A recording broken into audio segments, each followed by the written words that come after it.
Eu ouvi uma frase essa semana que teria sido citada por um grande teólogo nos Estados Unidos, do pastor Elias Brasil, e quem me disse essa frase foi o pastor Gilson. Que o pastor Elias Brasil teria mencionado, olha, que ele perguntou para todos, vários teólogos, você acha que nós estamos vivendo os últimos tempos? E o doutor Elias Brasil, que é um intelectual de primeiro calibre, que não é de falar coisas apenas assim por achismo, ele teria dito mais ou menos assim. Se eu não citar exatamente, eu vou parafrasear. Amigo Gilson, eu acho que nós já estamos agora por conta do relógio de Deus, porque pela profecia, o tempo já foi. Trocando em miúdos, eu me surpreendi quando eu li Zygmunt Bauman, que não é um evangelista, não é um cristão conservador, ele já morreu, é um dos sociólogos mais respeitados. Na maratona que nós vamos fazer aqui no dia 10 de outubro, depois nós daremos mais detalhes da maratona, eu vou falar sobre Zygmunt Bauman e a sociedade líquida. Quando ele anunciou, o mundo precisa de um governo único, e o Papa Francisco é o único com capacidade de ocupar esse cargo, aquilo eu falei, interessante isso. Você sabe que nós temos hoje, porque o Apocalipse fala algo que a gente fica pensando, como é que isso aqui vai se cumprir? Como é que vai se cumprir? Eu várias vezes me perguntei, quando eu estudei a Bíblia com os adventistas, como é que vai ser isto, que o anticristo vai colocar o mundo inteiro sendo obrigado a cumprir uma lei? Isso é impossível. E mesmo hoje a gente pergunta assim, nessa rivalidade, eu acabei de ver uma mensagem agora da ONU, o presidente Bolsonaro falou algo lá, o Trump falou algo, depois veio o Emmanuel Macron e desfez tudo o que o Bolsonaro falou. Mesmo assim, criticou a China, porque vocês sabem que a China está sendo acusada de ter até campo de extermínio, ou campo de concentração com muçulmanos. Estão questionando a China de desrespeito aos direitos humanos, o outro está questionando a China da questão do Covid. Aí o Irã está de relações cortadas com os Estados Unidos. Eu estive no Irã no ano passado e achei interessante que em Teherã eu não podia usar cartão de crédito, porque não tinha, ele não trabalha com cartão de crédito internacional. Eu cheguei em Teherã, se eu não tivesse um pouco de dinheiro no bolso, eu ia ter problema no hotel. Não aceita cartão de crédito por causa do embargo americano. E eu pensava, Senhor, como é que vai unir o Irã com os Estados Unidos, com China, com França, todos assim, opostos? Como é que no Brasil vão unir pessoas de direita e de esquerda, são tão antagônicos? Mas eu estava observando os sinais dos tempos. Como é que isso aqui que eu acabei de ler para vocês, de Apocalipse 13, vai se cumprir? Aí eu comecei a ler, li vários autores, Yuval Harari, que eu li a trilogia, 3 livros dele pelo menos, não sei se ele escreveu outros. Eu escrevi o Homo Sapiens, eu li o Homo Sapiens, Homo Deus e Lições para o século XXI. E quando eu li Yuval Harari dizendo que o futuro vai ser uma época pós-trabalho, em que as pessoas serão controladas por algoritmos, e eu me lembrei que o Apocalipse fala o seguinte, aquele que tem entendimento, calcule o número da besta. E a palavra calcule no grego ali, não é você ficar fazendo conta com letra para saber qual nome vai dar 666. Se é o nome de Hitler, se é o nome do Papa, se é o nome de Ellen White, se é o nome de Saddam Hussein. Aquele calcule é contabilize. Contabilize o que ela faz. E por que é um número da besta? E eu noto que ali tem algo muito sério relacionado à lei de Deus. Sabe por quê? No Antigo Testamento, Deus deu uma ordem para o povo de Israel. Você colocará a lei do Senhor na tua mão e como frontal entre os olhos. Eu não sei se você já viu alguma cena de Israel, que tem o judeu orando lá no monte, no Muro das Lamentações, e ele fica orando lá, né? Baruch haba Beshem Adonai Eloheinu melech. Ele fica orando lá no Muro das Lamentações, e aqui ele tem uma caixinha preta na testa, e ele amarra aqui no braço. Hoje os judeus colocam no braço esquerdo. Ele coloca um outro, o que está ali? Ali está o Shema Israel, Adonai Eloheinu, Adonai Echad. Ouve, ó Israel, o Senhor teu Deus é único, a lei do Deuteronômio, os mandamentos de Deus, para ele sempre se lembrar com a sua ação e com a sua mente que Deus é único e que tem os mandamentos de Deus. E quando eu leio o Apocalipse, me chama a atenção que o Apocalipse é a paródia de Satanás. Você tem o cordeiro degolado sentado no trono de Deus. Você tem o dragão com a cabeça degolada e curado. Porque o cordeiro está degolado, mas está vivo. O dragão também está degolado, mas está vivo. E o cordeiro senta no trono de Deus Pai. E a besta senta no trono que o dragão lhe dá. E o cordeiro coloca o seu selo sobre os 144.000. E a besta coloca a sua marca na testa. E o cordeiro coloca a marca na testa. E a paródia da besta é justamente o quê? O contrário do tefilim dos judeus. Se era a lei de Deus que tinha que estar no frontal e na mão, e ali a besta coloca um sinal na frente e na mão, eu não preciso entender isso como literal, como sendo um chip que vai estar aqui debaixo da pele. Eu preciso entender como diz o Apocalipse. É uma analogia do oposto da lei de Deus, ou seja, vai ser colocada uma lei que vai me impedir socialmente de guardar os mandamentos de Deus. Por isso que em Apocalipse 12 fala, aqui está a perseverança dos santos, os que guardam os mandamentos de Deus e têm a fé em Jesus. E quando esse dia chegar, o mundo inteiro vai se unir. Mas eu ainda volto à minha pergunta, como, Rodrigo? Você acabou de admitir aí, Irã não vai juntar. Aí o Val Harari começa a me dar uma parte da resposta. O mundo todo vai ser controlado por questão de algoritmos. O mundo vai ser controlado por algoritmos. Nós não temos dinheiro hoje para manter o mundo inteiro, não tem emprego para todo mundo. Leiam Lições para o século XXI. Aí eu vou para Zygmunt Bauman e ele chama a atenção que nós precisamos de um governo único. E quando eu vou nos intelectuais do Vale do Silício, que são hoje os grandes mentores da riqueza mundial, eu vou falar sobre isso em algum momento, a riqueza mundial hoje está na mão de poucas famílias. Eles falam, precisamos de um governo único. Pela primeira vez na história. E um governo mais único do que na época do Império Romano, da Babilônia. Hoje, nós temos algumas forças que são como crianças brincando em casa com faca, instrumento cortante e nenhum adulto para tomar conta delas. Quais são essas crianças? Internet. Quem controla a internet? Quem é o dono da internet? Não adianta falar que é a Google, nem o YouTube. A internet é maior do que o Google. A internet é maior do que o YouTube.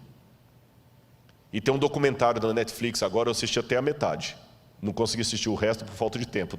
Eu vou vendo as prestações. Dilema das redes. Assista esse documentário. Como é que eles estão controlando hoje a sua vontade, a vontade pelo algoritmo. Mas a internet ainda é maior do que isso. Quem controla a internet? Eu posso na internet hoje colocar de uma piada sem graça a... Basta ser um hacker. Eu posso derrubar a bolsa de valores na internet. Tem muita gente que tem medo do terrorismo virtual. Quem controla a internet? Não adianta. Eu até estava conversando com o pessoal da mídia, que eles falam de alguns que entram para derrubar canais. Eu falei, mas por que não entra na justiça? Ele falou, não adianta, porque cada canal está num país diferente, qual legislação que vai seguir? Não existe uma legislação mundial para controlar a internet. E ela é muito perigosa para não ficar na mão de ninguém. Segundo, quem controla bolsas de valores? Quem controla?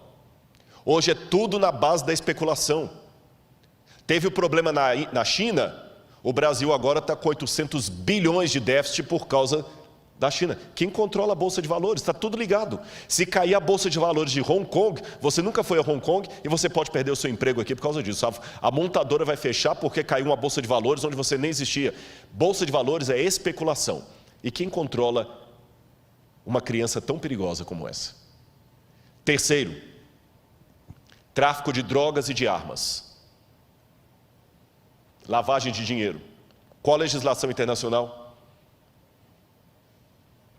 Aí o camarada, como aquele italiano que estava no Brasil, que agora foi extraditado, vai para um outro país e fica lá exilado. Quem controla? Quarto, crise ecológica. Essa briga, se a Amazônia do Brasil nacionalizar a Amazônia do mundo. O Emmanuel Macron falou que a Amazônia é do mundo. Não quero aqui entrar em polêmica de nacionalismo nem de política, mas o exemplo da Amazônia é claro. Se nós não cuidarmos da Amazônia, o mundo inteiro paga. Se a China continuar com a emissão de ar, com a emissão de poluentes e os Estados Unidos, nós vamos pagar. Você está percebendo internet, bolsa de valores, o NASP, pastor Douglas sabe disso, é um administrador. Vocês podem passar um problema financeiro sério aqui, que não tem nada a ver com a sua administração, nem do tesoureiro, só porque caiu a bolsa de valores lá fora e veio em cadeia. Quem controla essas crianças soltas dentro de casa? Quem controla? Então não é pastor Luiz Gonçalves que está dizendo isso, meu irmão. Não é o pregador do Apocalipse, é o povo de fora. Precisamos de um governo único. Só que ninguém tem moral para ter esse governo único. E quando alguém fala, Rodrigo, tudo bem, mas eles não vão aceitar unir. Aí eu vejo duas coisas acontecendo. Em primeiro lugar, como é que eu falo isso aqui agora? Se Deus manda, eu falo. Houve várias vezes que os 4 anjos de Apocalipse capítulo 7 estavam para soltar os ventos. E Deus mandou reter, porque o povo dele não estava preparado. Vocês sabem disso. Eu tenho a ligeira impressão, não estou afirmando, ligeira impressão, que os ventos estavam para ser soltos esse ano. O que nós teríamos no início do ano, que eu estava a ponto de ver o que ia acontecer para unir o globo num governo único? O Papa Francisco estava reunindo líderes do mundo inteiro para propor uma nova agenda, que cobrisse a questão ecológica, a questão da economia, a questão da família, e todo mundo estava para mandar representantes no mês de março. E coladinho nisto, fazendo parte do mesmo projeto, o 5G. Que quem entende de internet sabe melhor do que eu o que significaria o 5G no mundo. O 5G vai ser mais do que o advento da internet.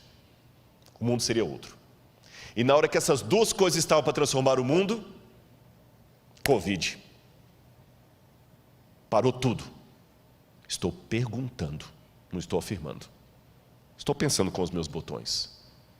Será que Deus falou assim, eu vou permitir esse vírus para parar o mundo, porque o povo de Deus ainda está dormindo demais? E nós ainda estamos parados aqui esperando? Eu fiz teologia. E fui professor de alguns pastores que estão aqui. Mas eu falava com eles em sala de aula, que por melhor que a gente tentasse prepará-los, eu nunca ia conseguir preparar você para expulsar um demônio, para dar uma notícia de morte. E eu odeio isso. É um osso do ofício. Eu não quero ficar orando por pessoas que estão doentes, não é porque eu não me simpatizo por elas, é justamente por me simpatizar com elas, que eu não gostaria que ninguém mais estivesse doendo, sofrendo, vocês entenderam? Não é com prazer que eu atendo uma oração. Rodrigo, você pode orar por minha mãe, ela recebeu o diagnóstico, agora está com Covid, está entubada. Não é com prazer que eu faço aquela oração. Há orações que eu faço com prazer, há orações que eu faço por necessidade. Essa é de necessidade. Eu não quero mais orar por ninguém no hospital. Eu não quero mais ter que apelar para alguém voltar para o povo de Deus. E até quando Deus vai reter os 4 ventos? E Deus, na sua sabedoria, fez 2 coisas, na minha humilde opinião. Ele retardou os planos do 5G, retardou a união global do Papa, e mostrou para você que ainda está incrédulo, que o mundo pode, a despeito das diferenças políticas, se unir em torno de um mesmo propósito. Seja de esquerda ou de direita, está todo mundo usando máscara. Seja a França ou o Irã, está usando máscara. Seja Israel ou a Arábia Saudita, estão usando máscara. O Covid parou o mundo. Parou o mundo. Um decreto mundial pode parar o mundo. É isso que o Apocalipse falou que vai acontecer. Eles estão pedindo um governo, agora fala-se localização, não é mais globalização. Como eu disse, eu posso estar equivocado, e daqui a 30 anos alguém usar esse sermão e falar, Rodrigo Silva, 30 anos atrás achando que Jesus ia estar perto de voltar, mas pode ser que eu não esteja equivocado. Volto à ilustração do homem infartado. com dores no peito. Na dúvida, se eu tenho alguém que tem problema cardíaco, eu levo para o hospital. E eu tenho certeza que qualquer médico vai falar, nota 10, é isso mesmo. Leve para o primeiro hospital, deixe o médico diagnosticar. Você não brinque. Como eu não sou especialista em história mundial, eu não brinco, eu corro. Mesmo porque a volta de Jesus para mim não deve ser só uma doutrina, tem que ser um desejo.